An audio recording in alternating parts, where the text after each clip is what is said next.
Want to get done in less time using AI?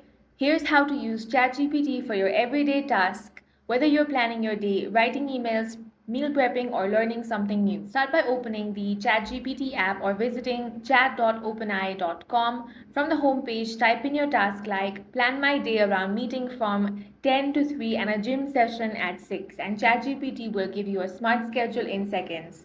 Need to write a professional email fast? Say, write a follow up email to a client after a meeting, and it will draft one instantly, which you can copy or edit on the spot.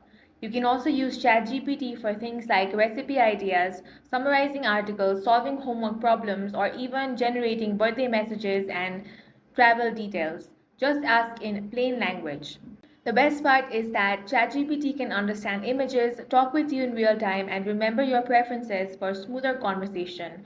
So, if you haven't tried ChatGPT for everyday help yet, now's the time. And that's it for this video. If you found it useful, make sure to hit the like button and subscribe for more videos like this.